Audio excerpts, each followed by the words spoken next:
भगवान सूर्य की सबको आराधना करनी चाहिए। जो सूर्य भगवान की आराधना नहीं करते उनका तेज, आयु, श्री, कांति सब नष्ट हो जाता है। ये जो सुबह सोते रहते हैं ना 9 बजे तक, कैसा जीवन। अरे भुवन भास्कर भगवान आ रहे हैं, कम से कम उठ जाओ सैया से, इतना ही आदर करो, इतना ही आदर कर लो। उत्तम बात तो है कि नहा धो करके अर्घ दो, थोड़ी देर नाम जप करो। मनुष्य जीवन मिला है क्या? मरना है, मरना है। या आनंद के लिए आए हो, आनंद श्री जी के नाम रूप लीला धाम में, सोने में नहीं। सूर्य उदय सैया पर हो जाना बड़ा मंगलकारी है। इसलिए जिन जिन के कानों में शब्द पड़ रहे हो, अगर आप रात्रि जागरण करने की सेवा करते हैं, ड्यूटी देते हैं, तो आप सूर्य उदय के समय उठ जाइए और उनको प्रणाम करके फिर सो जाइए। पर सूर्य उदय होते समय आपका उठना अनिवार्य है। अगर ऐसा नहीं तो आपकी श्री, कीर्ति, शांति, मंगल, सुख सब नष्ट हो जाएंगे। देख लेना, आप देख लेना। ये जो तुम सोते हो ना, सूर्य उदय होता है ना, तुम्हारी बुद्धि को भ्रष्ट करता है। पक्का समझ लीजिए, पक्का। ये महापुरुषों के द्वारा स्थापित किया हुआ मार्ग। सूर्य उदय होते ही आप स्नान करके उनको अर्घ दीजिए, और जब नाम जप मंत्र जप करोगे तो बुद्धि को सत्य की तरफ ले जाते हैं। गायत्री का जो आखिरी अर्थ है उसका यही कि मेरी बुद्धिमहि, मेरी बुद्धि को सत्य की तरफ प्रेरित कीजिए, सत्य की तरफ प्रेरित कीजिए। पक्का बुद्धि भ्रष्ट हो जाती है जो सूर्य भगवान को अर्घ नहीं देता। सूर्य भगवान को अर्घ देना, सूर्य भगवान को प्रणाम करना, नमस्कार करना, ये बुद्धि को सत्य की तरफ ले जाता है। कैसे कैसे कार्य हो रहे हैं समाज में, कैसे कैसी घृणास्पद बातें हो रही, पूछो मत, पूछो मत। आप सब जानते हैं तो आप क्या नहीं सोच रहे कि ये बुद्धि भ्रष्ट क्यों इतनी हो रही है?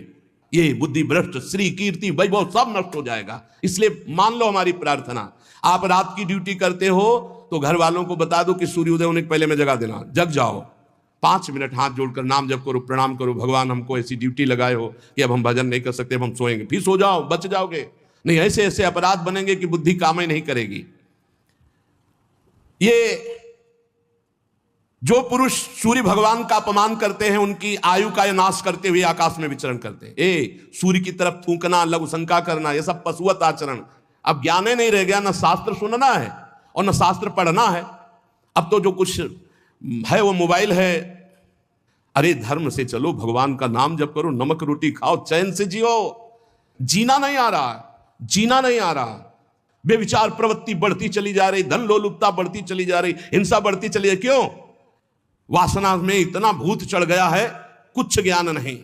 सुबह उठकर धरती माता को प्रणाम करना, बड़े बुजुर्गों के चरणों में माथा रखना, भगवान का नाम जप करते हुए अपने दिनचर्या में लगना, सूर्य आदि की उपासना करना, भगवान के जो पावन ग्रंथ गीता भागवत के 2-4 श्लोक गायन कर लेना, भोग लगा के पान, पवित्र भोजन, पवित्र विचार, पवित्र दिनचर्या। गरीबी जरूर लेकिन धर्म युक्त, बहुत होश में, बुद्धि शुद्ध, भोजन सात्विक, आचरण पवित्र। आपको आनंद की आप ईश्वर अंश जीव अविनाशी, चेतन अमल, सहज सुख राशि। सहज सुख राशि कहां पहुंच गया? दुख राशि में घूम रहा है। अरे अब तो दिनचर्या नहीं है।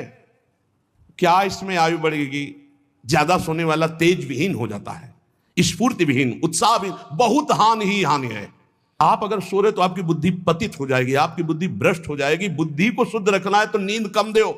3 चीजों का अभ्यास कर लो तो बहुत बढ़िया हो जाएगा। कम खाना, कम बोलना, कम सोना। बचो, कम बोलो, कम खाओ और कम सो। फिर देखो आपका जीवन कैसा उत्तम। और 3 ही जगह फंस जाते हैं। जहां अधिक बोलना तो अपराध वाणी का बन गया, अधिक भोजन तो प्रमाद बन गया, और अधिक सोना तो पूछो मत, ये तो जीवन ही बर्बाद करना है। ये भाई तुम्हें सच्ची कहते हैं, शरीर को आप जैसे ढाल लो वैसे ढल जाएगा।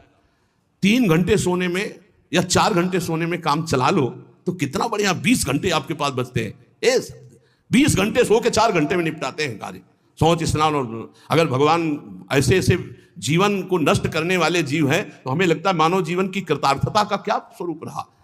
जो लोग भगवान सूर्य को अर्घ नहीं देते, नमस्कार नहीं करते, आदर नहीं करते, स्वाभाविक है उनकी आयु नष्ट हो जाती। जैसे वर्णन किया गया है कि अपने बड़े बुजुर्ग गुरुजन आ रहे हैं और आप उठकर नहीं खड़े हुए तो आपकी प्राण शक्ति कमजोर हो जाएगी। ये उनके सम्मान के लिए खड़े होना नहीं, अपनी सुरक्षा के लिए खड़े होना है। अपने गुरु, अपने माता पिता बड़े, तो उठ के खड़े हो जाओ, प्राण शक्ति आपकी कमजोर हो जाएगी। भगवान के लिए ही सिर्फ तुम्हारा मानव जीवन है। इसमें आराधना करके आप दिव्य योग शक्ति संपन्न हो जाइए। ब्रह्मा जी ने ये समय का रचना किया। विदुर जी कहते सतयुग, त्रेता, द्वापर और कलयुग। ये सुना है तो प्रभु इनका समय क्या है, इनका संध्यांश क्या है? तो मैत्रेय जी ने कहा ये 4 युग अपनी संध्या और संध्यांशों के सहित देवताओं के 12,000 वर्ष तक रहते हैं, ऐसा बताया गया है। सतयुग में दिव्य वर्ष की बात है, 4,000 दिव्य वर्ष और 800 संध्यांश दिव्य, तो 4800 वर्ष दिव्य। मानवीय गणना में अलग होता है और ये दैवी गणना में अलग होता है। जैसे दैवी गणना में कलयुग है 1200 दिव्य वर्ष, तो मानवीय गणना में 4,32,000 वर्ष, 4,32,000 वर्ष। तो द्वापर कितना हुआ? 8,64,000 32 दूनी, तो 8,64,000 वर्ष द्वापर। इसका तिगुना त्रेता और इसका चौगुना सतयुग, ऐसा वर्णन है। ये 4 युग है। सतयुग के मनुष्यों में धर्म चारों चरण से रहता है, और फिर त्रेता युग में 1 चरण क्षीण होता है, फिर द्वापर में 2 चरण क्षीण होते हैं, कलयुग में 3 चरण क्षीण हो जाते, 1 चरण से चलता है धीरे धीरे। और जब ये चतुर्युगी 1000 बार चतुर्युगी बीत, तो ब्रह्मा जी की रात्रि आ जाती है। सबको समेट करके नाश करके ब्रह्मा जी अपने दुकान समेट करके भगवान नारायण में लीन और शयन करते हैं। फिर 1000 चतुर्युगी के बाद फिर रचते हैं। ऐसे चलता है दिन रात, रात में सो गए, दिन में रच दिया। फिर जो पूरी ब्रह्मा जी की आयु होगी उसे महाप्रलय कहते हैं। कुछ नहीं, सब समाप्त। ब्रह्मा जी का जब तक दिन चलता है तब तक सृष्टि चलती है, जब रात आती तो सब समेट लेते हैं। ब्रह्मा जी के एक दिन में 14 मनु बदलते हैं, एक दिन में 14 मनु। अरे बड़ा विचित्र खेल है। एक मनु का राज्यकाल जानते हो कितना होता है? 71 चतुर्युगी, 71 बार चतुर्युग, चारों युग व्यतीत हो जाएंगे तब एक मनु, और 14 मनु ब्रह्मा जी के एक दिन में बदलते हैं। प्रत्येक मनवंतर में सप्त ऋषि, देवता और इंद्र और गंधर्वराज ये सब बदल जाते हैं। ब्रह्मा जी के एक दिन में 14 मनु, 14 इंद्र, ये सब बदल जाते हैं। 14 इंद्र बनते हैं एक दिन में ब्रह्मा जी के। ये इसीलिए कि हमारा जीवन कितना है, एक मनवंतर में मनुवंशी राजा लोग, सप्तऋषि, देवगण और देवराज इंद्र और गंधर्व ये सब बदलते हैं। और ब्रह्मा जी प्रतिदिन ऐसे सृष्टि रचते हैं और रात के सब समेट लेते हैं। बड़ा भगवान का विचित्र एक खेल है। कालक्रम से जब ब्रह्मा जी के दिन बीत जाता है तब वो तमोगुण को स्वीकार करके निश्चेष्ट भाव से सृष्टि का नाश कर देते हैं। नाश करने के लिए भगवान रुद्र रूप, तीसरा नेत्र खुला, संकर्षण जी से अग्नि और 12 सूर्य एक साथ उदय होकर आग बरसा, सब भस्म हो गए। भजन कर लो, यही सब भोग है, सब भोगना है। अरे बोले कहां? तो देख लो यहां संसार में देख लो, आग नहीं लगती, भूंज नहीं जाते। फैक्ट्री में आग लग गई, गाड़ी में आग लग गई, सब जल रहे हैं। ऐसे आग लगेगी, जलना पड़े। भगवत प्राप्ति कर लो भाई, नहीं आगे सब ये सुनते रहो। भगवत प्राप्ति के लिए तुम रो पड़ोगे, सुनते केवल रहो। सारा विश्व उस समय अग्निमय हो जाता है, भस्म हो जाता है। भयंकर जल वर्षा, फिर जल में, और उसी जल में भगवान शयन करते हैं। और उन्हीं भगवान को प्राप्त कर लो, खत्म हो जाएगा खेलिए जलना जुलना, आनंद में हो जाओ। उन्हें तो श्री जी के पास जाला है, श्री जी के साथ खेलना है, खाना है, जहां माया का प्रवेश ही नहीं। इसीलिए कहते जय वृंदावन, प्राण वृंदावन, सर्वस्व वृंदावन। ये सब भूर भुआ स्वर्ग लोग सब जलमय हो जाते हैं, आग लगती। पहले वर्णन है, पहले 100 वर्ष वर्षा नहीं होगी। अब 100 वर्ष, 1 साल ना हो तो भूखा मरना शुरू हो जाता है। फिर लोग लोगों को खाने लगेंगे भूख से व्याकुल होकर। 100 वर्ष तक आग जब बरसेगी। ये कहानी नहीं है, ऐसा होता है। फिर 100 वर्ष तक प्रलयंकारी जल, जल ही जल, जल ही जल। काहे को मरोगे? पहले ही भगवान का भजन करके परम पद प्राप्त कर लो। मनुष्य शरीर इसीलिए दुर्लभ कहा गया है। ये जब सृष्टि नाश होनी होती तो भगवान शेष जी के 10,000 फणों से विषैली आग पैदा हो जाती है, 12 सूर्य उदय हो जाते हैं। नीचे से संकर्षण, ऊपर से महादेव की तीसरा नेत्र खुल गया, भस्म होता सब चला जाओ। राधा राधा। तभी हम कहते हैं कसाई वाड़े में बंद हो काल के, भजन कर लो भजन, कुछ नहीं चलेगी तुम्हारी बादशाही, तुम्हारी ऐंठ, तुम्हारी छाती तान के चलना। बहुत सावधान, राधा राधा, परोपकार कर लो, मंगल कर लो, अच्छी कमाई कर लो, भगवान के पास चलो। सातों समुद्र प्रलय काल के प्रचंड पवन से उमड़ती हुई उत्ताल तरंगों से मर्यादा तोड़कर पूरी त्रिभुवन को डुबाने लगते हैं। उसी जल में भगवान आराम से नेत्र मूंद करके शेष शैया पर शयन करते हैं। एक एक हजार चतुर्युगी रूप प्रतीत होने वाले दिन रात के फेर से ब्रह्मा जी की 100 वर्ष की परम आयु, ब्रह्मा जी भी भयभीत होते रहते हैं। 2 परार्ध कही गई है ब्रह्मा जी की आयु। पहला परार्ध व्यतीत हो गया है, दूसरा चल रहा है परार्ध महाप्रलय के लिए। ब्रह्मा जी की उत्पत्ति ब्राह्म नामक महाकल्प में हुई थी। एक परार्ध व्यतीत हो गया, दूसरा चल रहा है पाद्मकल्प पहला। विदुर जी इस समय जो कल्प चल रहा है उसे दूसरा परार्ध कहते हैं। ये वाराह कल्प है। पाद्मकल्प पहला परार्ध और दूसरा है वाराह कल्प। इसमें भगवान ने वाराह रूप धारण किया था। ये 2 परार्ध काल अव्यक्त अनंत अनादि विश्वात्मा श्री हरि का, सुनो, ब्रह्मा जी का ये 2 परार्ध भगवान का क्या है? निमेष। इसे कहते हैं निमेष। ऐसे भगवान हमारे हैं और ऐसे भगवान को हमारी लाडली जो अधीन की हुई है, इसीलिए हम जीत गए। हमारे माई श्यामाजू को राज जाके अधीन सदा सांवरो या ब्रज को सिरताज। घर वाले हो गए अपने लोग, लालजू के घर वाले हैं। घर के जैसे सदस्य नहीं होते तो घर के सदस्यों को बचाया जाता है ना। घर के सदस्यों को थोड़ी देखा जाता है कौन अच्छा कौन बुरा, घर के जन है इनको बचाओ। तो हम सब प्रियालाल के घर के सदस्य हैं, शरणागत जल है। ये काल की दाल हमारे ऊपर नहीं गलेगी, विश्वास करो। अरे वो संबंध मात्र से कल्याण करते हैं। ये मेरा है, एक बार हृदय से स्वीकार कर लिया, उसी से उन्नति शुरू हो जाती है। बहुत कृपालु हैं, क्योंकि जानते हैं दुर्जय माया ये जीत नहीं पाएगा। केवल हे हरि मैं आपका हूं, इतने मात्र से वो पार कर देंगे। यही जब हम बचपन में भगवत मार्ग में भागे थे ना, तो यही जब पढ़ते थे तब व्याकुलता होती थी कि मुझे बस ब्रह्म प्राप्ति करनी है। अब मुझे अब जन्म मरण के चक्र में नहीं फंसना। इसीलिए भूख प्यास गर्मी सर्दी सब इसकी कोई परवाह नहीं थी। कोई जैसे देखे हमारी तरफ आ रहा तो उठ के खंडेर की तरफ चले जाते, न मिलना न देखना, हमको भगवत प्राप्ति करनी है। समस्त कारणों के परम कारण श्री भगवान जी हैं। अब ब्रह्मा जी ने अज्ञान की 5 प्रवृत्तियां पैदा की। तम अर्थात अविद्या, मोह अर्थात अस्मिता, महामोह अर्थात राग, तामिस्त्र अर्थात द्वेष, अंधतामिस्त्र अभिनिवेश। यह पापमयी दृष्टि है, जिसकी अविद्या की दृष्टि है, मोह की दृष्टि है, राग की दृष्टि है, द्वेष की दृष्टि है। इससे पाप ही होता है। ब्रह्मा जी ने देखा है तो पाप कराने वाली मैंने सृष्टि रची। पवित्र हुए, पवित्र होकर आचमन किया और भगवान का ध्यान किया। दोबारा संकल्प किया तो सनक सनंदन सनातन सनत कुमार, ये 4 निवृत्ति प्राण ऊर्ध्व रेता मुनि प्रकट हुए। इनसे कहा सृष्टि रचो, बोले हमारे बस की बात नहीं, हम तो हरि शरणम हरि शरणम हरि शरण।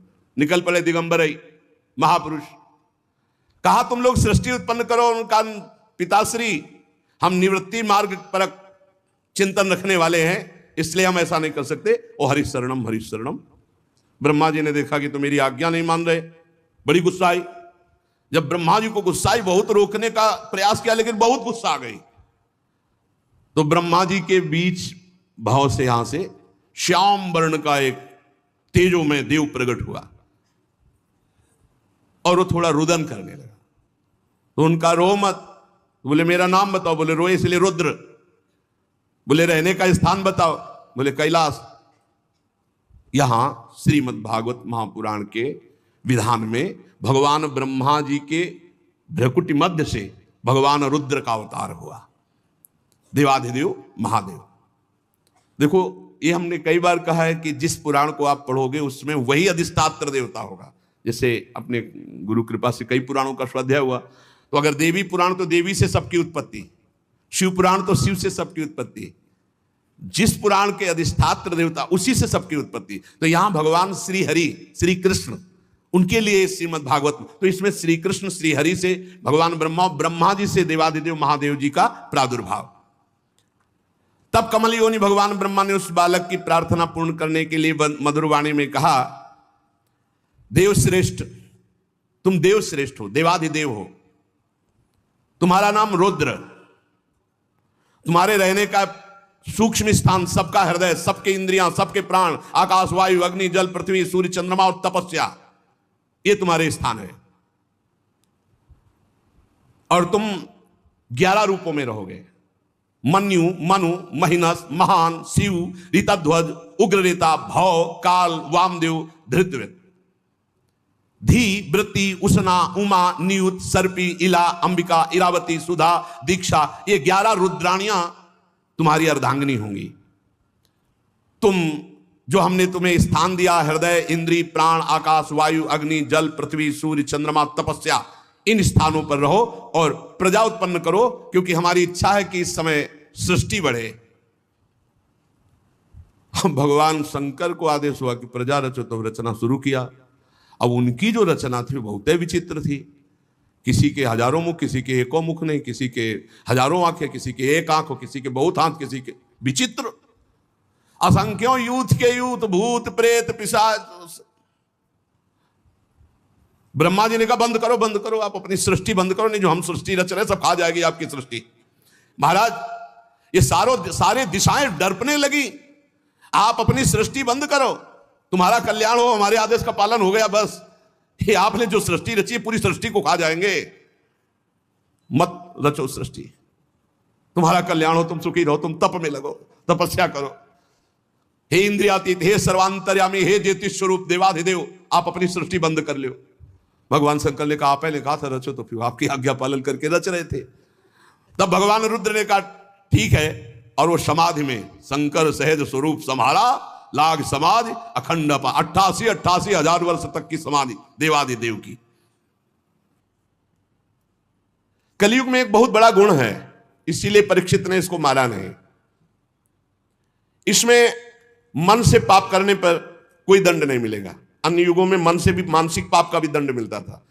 इसमें जब तक शरीर से कर्म नहीं बनेगा तब तक उसका पाप दंड नहीं मिलेगा, और पुण्य तो मन से करने पर लाभ में प्राप्त हो जाएगा। जैसे चलते हैं, कल जो है वृंदावन की परिक्रमा लगा, अचानक कोई घटना घटी, कोई ऐसा आप नहीं कर पाए तो आपको मिलेगा। कलयुग का एक बहुत बड़ा प्रताप कि इसका मानसिक संकल्प से पुण्य कर्म तो प्राप्त हो जाता है, लेकिन पाप कर्म का फल नहीं मिलता। गोस्वामी जी ने भी लिखा है, कलिकर एक पुनीत प्रतापा, मानस पुण्य होए और नहीं पापा। तो यहां कह रहे हैं बड़ा भारी इसमें लाभ है। अगर मानसिक पाप का फल मिलता तो हमें लगता है कि नरक ही मिलता और कोई रास्ता ही नहीं रहता, क्योंकि मन तो गंदी गंदी बातें सोचता रहता है। परंतु पाप कर्म तभी लागू होगा जब शरीर से क्रिया होगी, संकल्प मात्र से नहीं। और ये कलयुग प्रमादी लोगों पर ज्यादा आक्रमण करता है, जो समय व्यर्थ करते हैं। नाम जप करो, भगवत लीला गायन करो। कभी कहां कलयुग है, कहां इस समय कलयुग है? जब भगवत चर्चा सुन रहे, भगवत नाम कीर्तन, भगवत भजन, तो अब बैठ के इधर उधर भोगों का चिंतन करोगे, गंदी बातों का। तो भगवान श्री कृष्ण चंद्रजू के चरण कमलों का मादक मधुर मधु संतों के संग से प्राप्त होता है। इसीलिए भगवत प्रेमी भक्तों के लव मात्र के सत्संग के समान ना स्वर्ग है ना मोक्ष है, फिर तुच्छ इन मृत्यु लोक के भोगों की तो बात ही क्या। महाराज, हम भगवान श्री कृष्ण की लीलाओं से भरे हुए पावन चरित्र को सुनना चाहते हैं। सूत जी ने कहा, अहो ताप महात्माओं के संग से आज मेरा जन्म धन्य हो गया, क्योंकि जब महापुरुषों से बातचीत करने का अवसर मिल जाता है तो सारे पाप नष्ट हो जाते हैं, हृदय पवित्र हो जाता है बातचीत मात्र से। वास्तव में अनंत भगवान की हम पर बड़ी कृपा है, जो आप 88,000 ऋषि बैठकर भगवत चर्चा सुन रहे हैं और बार बार प्रश्न करते हैं भगवान की लीला कथा का। भगवान के गुणों की क्षमता भी जब कोई नहीं कर सकता तो उनसे बढ़कर कोई हो ही कैसे सकता है। उनके गुणों की विशेषता समझाने के लिए इतना कह देना पर्याप्त है कि लक्ष्मी जी अपने को प्राप्त करने की इच्छा से प्रार्थना करने वाले ब्रह्मादि देवताओं को छोड़कर भगवान के ना चाहने पर भी उनके चरण कमलों की रच का सेवन करती है। ब्रह्मा जी ने भगवान के चरणों का प्रक्षालन करने के लिए जो जल समर्पित किया, वही जल गंगा जी के रूप में आज त्रिभुवन को पावन कर रहा है, और भगवान देवादिदेव महादेव अपने माथे पर उसे धारण किए हुए हैं। ऐसी अवस्था में त्रिभुवन में श्री कृष्ण के अतिरिक्त भगवान शब्द का दूसरा और क्या अर्थ हो सकता है? सूत जी कहते हैं, जिनके प्रेम को प्राप्त करके धीर पुरुष बिना किसी हिचक के देह गे आदि की दृढ़ आसक्ति को छोड़ देते हैं, उन परमहंसों के स्वामी, परमहंसों की प्रिय आत्मा भगवान श्री कृष्ण की आराधना के सिवा हम किसकी आराधना करें? ऋषियों, जैसे पक्षी अपनी शक्ति के अनुसार आकाश में उड़ते हैं, वैसे ही विद्वान लोग अपनी अपनी बुद्धि के अनुसार भगवान के लीला चरित्रों का गायन करते, पर पार कोई नहीं पा सकता। एक दिन की बात है कि राजा परीक्षित धनुष लेकर वन में शिकार खेलने के लिए निकले। यह शिकार मांस भक्षण के लिए नहीं होता था, ये उन पशुओं का शिकार होता था जो रोगी पशु होते थे, जिनसे संक्रामक रोग प्रजा को फैलने का होता था, तो उनको जान जान करके फिर उनका उद्धार करते थे। ये राजा का कर्तव्य होता था। महाराज शिकार खेलने में बहुत आज पीड़ा को प्राप्त हुई, भूख प्यास थकान, पता नहीं क्यों अभी तक नहीं हुआ था, क्योंकि कलयुग ने विचार किया कि इन्हीं के ऊपर सवार हो। हमने संतों से सुना कि जब जरासंध का वध हुआ तो उसका जो मुकुट था वो भीमसेन ले आए थे। तो आज पता नहीं क्या महाराज परीक्षित के, संतों से सुना है हमने, महाराज परीक्षित ने वही मुकुट धारण किया, जो ही धारण किया सो कलयुग उसमें विराजमान हो गया। तो आज थोड़ा ही अभी उनको प्यास लगाई, बड़ी भूख लगाई, शरीर में बड़ी थकान, ऐसा कभी नहीं हुआ था। क्या जंगल में वो जलाशय नहीं थे क्या? क्या राजा के पास सुविधा नहीं होती क्या? क्या राजा कभी अकेले जाता है? सैनिक और व्यवस्था, चक्रवर्ती सम्राट है, कोई साधारण आदमी थोड़ी है कि धनुष बाण उठाया और शिकार को चल दिए। पूरा वैभव, बड़े बड़े सरोवर, बड़े हुक्म कर देते तो कौन सी बात थी जो वहां पूर्ण ना हो जाती। लेकिन सबको छोड़कर अकेले एक ऋषि के आश्रम में निकल चले गए, रोक दिया सबको, ऋषि के आश्रम में गए। देखा वहां शांत भाव, शरीर देह भाव से ऊपर उठे हुए समाधि में स्थित महापुरुष, जिनके इंद्रिय प्राण मन बुद्धि सब ब्रह्माकार है, प्राण भी संचलित नहीं हो रहे, शांत ब्रह्म में स्थित ऐसी समाधि, जड़ की तरह, ठूठ की तरह एकदम, बस जागृत स्वप्न सुषुप्ति तीनों अवस्थाओं से ऊपर तुरी पद में स्थित महापुरुष, जटाएं बिखरी हुई है, कृष्ण मृग चर्म नीचे धारण के। परीक्षित जी वहां गए और कहा मैं प्यासा हूं, सुनो मेरा गला सूख रहा है, पानी पिलाओ। कभी ऐसा नहीं, ब्रह्म ऋषि के आश्रम में ऐसा आदेश चक्रवर्ती सम्राट होते, कभी ऐसा नहीं। ताज उतार करके वहां नंगे पैर, बहुत हाथ जोड़कर, ऐसे कभी नहीं। आज कलयुग बुद्धि में बैठा हुआ इसलिए ऐसा हो गया। अब वहां कोई हो बाहर तो वो तो समाधिस्थ है, ना उनको आसन मिला बैठने को, ना पीने को पानी, ना कोई शब्द, ना कोई मीठी बात। आज इनको अपमान का बोध हो रहा है, मेरा अपमान। चक्रवर्ती सम्राट महाराज परीक्षित आए, ना कोई मीठे शब्द, ना कोई आसन, ना कोई जल।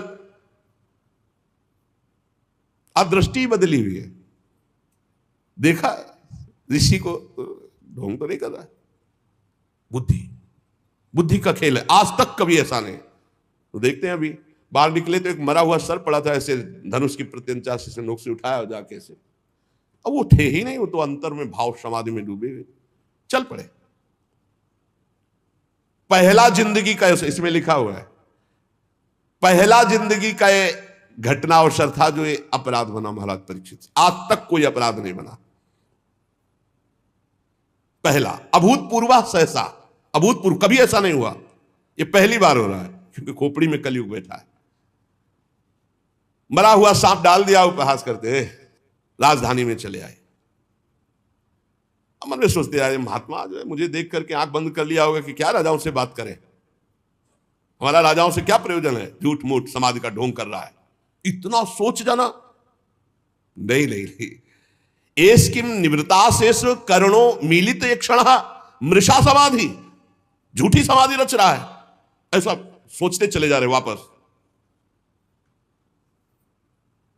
और इंद्रियां भगवदाकार, मन भगवदाकार, प्राण भगवदाकार, जानते हैं परीक्षित जी ये स्थिति, पर आज कुछ दिमाग काम नहीं कर रहा, ऐसा कभी नहीं हुआ। बार बार कह रहे कि ये महात्मा झूठ मूठ समाधि का ढोंग रच रखा है, अब आज कुछ और ही बात है।